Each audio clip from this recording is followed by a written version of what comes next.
Matagumpay na naisagawa ng First Abra PMFC ang Pamaskong Handog Outreach Program na naglalayong maghatid ng saya at tulong sa mga residente ng kanilang nasasakupan. Ang magandang balita ay hatid ni Patrolwoman Maria Ella Garcia.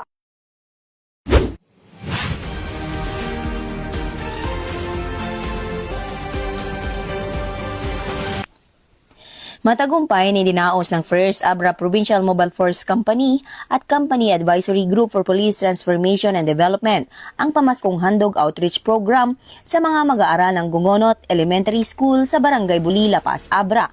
Nito lamang ika-4 na araw ng Desyembre taong kasalukuyan. Naging matagumpay ang aktibidad dahil sa pagtutulungan ng mga kapulisan, guro, stakeholders at iba pang mga voluntaryong individual at grupo. Katuwang ang mga miyembro ng Company Advisory Group for Police Transformation and Development. Tampok sa aktibidad ang maikling lecture ukol sa wastong pagsisipilyo at demonstrasyon sa tamang paghuhugas ng kamay, pagsasagawa ng mga iba't ibang parlor games, libreng gupit at ng feeding program.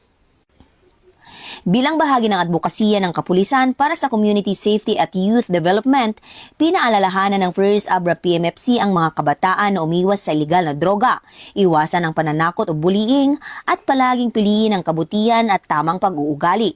Binigyan din ang kahalagahan ng disiplina, respeto at pagpapanatili ng isang mapayapa at drug-free na komunidad.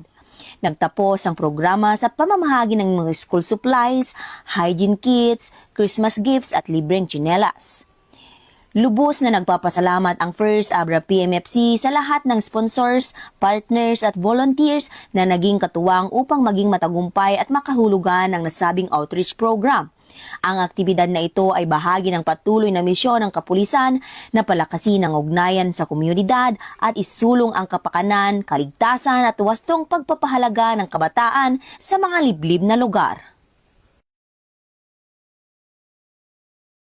Mula dito sa Abra Police Provincial Office, ako po ang inyong Police News Network Correspondent, Patrolwoman Maria Ella Garcia, alagad ng batas, tagataguyod ng Balitang Pulis.